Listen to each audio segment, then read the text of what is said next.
Olha, vamos mergulhar direto em um dos capítulos mais decisivos de Gênesis. O capítulo 12 nos joga no meio de uma das maiores apostas da história. Um homem recebe uma ordem para largar absolutamente tudo por uma promessa de um futuro que ele nem consegue ver. E essa não é só uma história antiga, sabe? É um verdadeiro estudo sobre fé, sobre medo e sobre as consequências muitas vezes complicadas das nossas escolhas. Vamos acompanhar essa jornada de Abrão, começando pelo chamado que mudou tudo. Para pensar um pouco nisso. Abrir mão da sua casa, da sua família, de toda a sua segurança, em troca de quê? De uma promessa meio vaga sobre uma terra que você nem conhece. É um pedido assim, radical. E é exatamente esse o ponto de partida da história de Abrão. E tudo começa aqui, com um chamado divino. E olha, não é uma sugestão, nem um convite amigável. É uma ordem direta que está prestes a virar de cabeça para baixo a vida desse homem e, claro, o destino de toda a sua família. A instrução é bem direta, radical e sem nenhuma condição. Percebe a sequência? Terra, família, casa do pai. É para cortar todas as raízes. E o destino? É um lugar que Deus ainda vai mostrar. Ou seja, é uma jornada para o desconhecido baseada unicamente em confiança. Mas não se trata só de deixar as coisas para trás. A questão é o que foi prometido em troca. E a recompensa nossa é de cair o queixo, dividida em 3 partes. Primeiro, um legado, descendentes, uma grande nação. Segundo, o reconhecimento pessoal, um grande nome. E por último, o mais incrível de tudo, uma bênção que ia se espalhar por todas as famílias da terra. A escala dessa promessa é gigantesca, cósmica.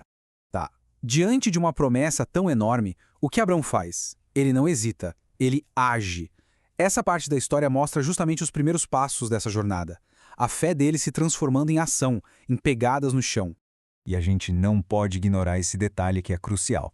Abrão tem 75 anos. 75!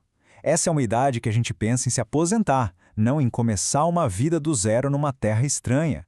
Só esse fato já eleva o nível da fé dele de algo impressionante para algo quase inacreditável. O texto nos dá um mapa dos primeiros passos dele.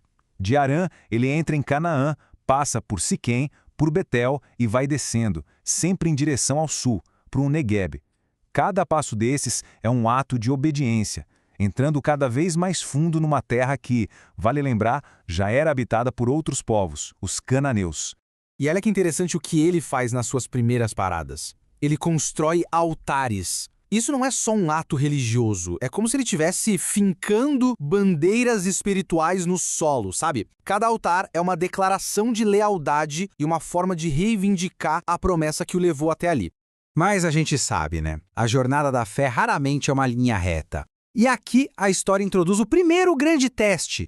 Uma crise totalmente inesperada que força uma mudança de rota e revela um lado bem diferente de Abrão.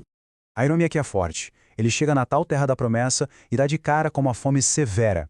A realidade dura bate de frente com a promessa divina, e a fé de Abrão é testada na hora. E qual a solução que ele encontra? Ir para o Egito. E é aqui que o herói da fé meio que some. A confiança que o levou por centenas de quilômetros simplesmente evapora diante do medo. Ele olha para a esposa dele, Sarai, e não vê a futura mãe de uma grande nação. Ele a vê como um perigo para a própria vida dele. E aí, ele bola um plano para se salvar, um plano baseado no engano. O plano de Abrão até funciona, mas do pior jeito possível. O medo dele se torna realidade. A beleza de Sarai chama a atenção. Ela é elogiada diretamente ao faraó, e como resultado, é levada para o harém do homem mais poderoso da região. O protetor, no fim das contas, se tornou o problema. E para piorar tudo, Abrão é recompensado pela sua mentira. O faraó o cobre de riquezas, gado, servos, camelos, basicamente um dote pela sua irmã. Pensa na ironia disso. Ele está acumulando bens por causa da mesma mentira que colocou a promessa de uma grande nação em risco de morte. E aí, como essa situação se resolve? O final dessa história se concentra na resolução da crise e nas suas consequências dramáticas.